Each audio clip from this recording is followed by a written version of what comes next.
Madam నమస్తే, మీ పేరు? Yemuri Sujatha. Gudivada madam ఇది రాష్ట్ర వ్యాప్తంగా వైసీపీ వాళ్ళు నిరసన వ్యక్తం చేస్తామని, ఆయన రాజీనామా చేయాలని చెప్పి డిమాండ్ చేస్తా ఉన్నారు. ఏం చెప్తారు దీని గురించి? యువ నాయకుడిని అలాగంటే కళ్ళు పోతాయి. యువ నాయకుడిని అలా అనకూడదు.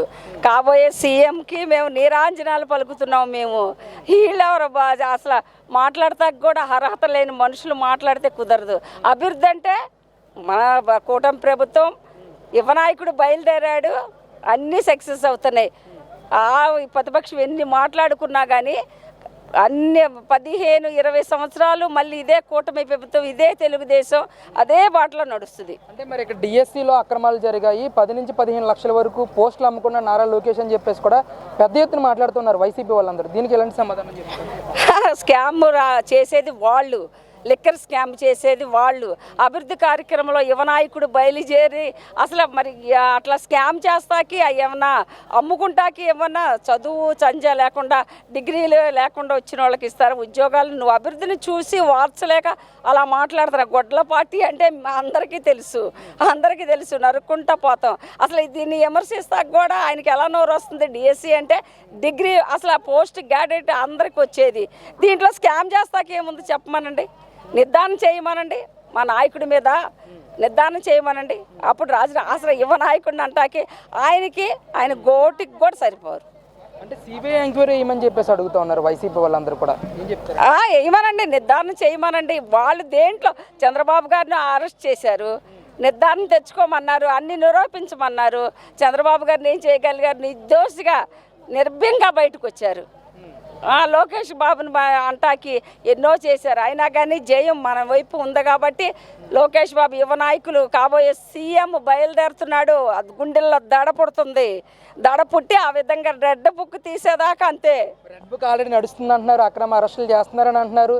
రెడ్ బుక్ రాజ్యాంగంతోనే టీడీపీ ఈరోజు పాలన చేస్తుందని చెప్పేసి కూడా పెద్ద ఎత్తున మాట్లాడుతున్నారు.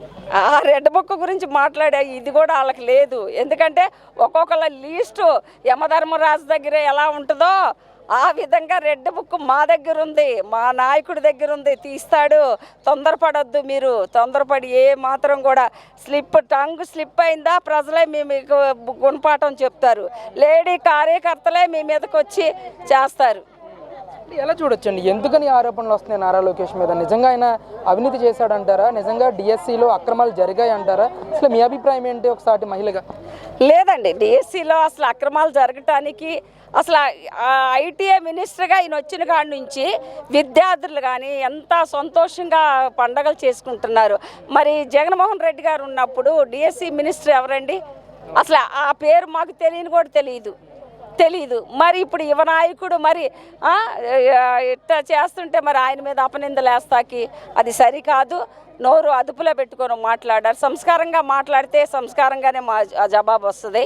ఇక మీకు చీన్ లేదని తెలిసిపోయి ఈ విధంగా రెచ్చిపోయి సిబిఐ ఎంక్వైరీ అంటాం, ఇవి ఏదేదో చెప్తున్నారు. చెప్పుకోండి, అన్నీ బయటపడితే అసలు బయట పెడతా కూడా ఇక్కడ అవినీతి అనేది జరగల, అభివృద్ధి అనేదే జరుగుతుంది. అంటే ఇక్కడ సీది అప్పలరాజు కానీ తమిళని సీతారామన్ కానీ అక్రమంగా అరెస్టు చేశారు అని చెప్పేసి మాట్లాడుతున్నారు. అసలు వీళ్ళిద్దరు ఇష్యూ మీద ఏ విధంగా రియాక్ట్ అవుతారు? వీళ్ళ ఈ అరెస్టుల మీద అక్రమంగా అరెస్ట్ చేస్తాకే ఉందండి, నిర్ధారణ చేయబట్టే చేస్తున్నారు. కానీ నిజాలు ముందే బయటపడతాయి. ఊరికే ఏమన్నా అవే కాదు, అన్ని అబద్ధాలు. వాళ్ళు పుకారు చేసుకుంటున్నారు అంతే.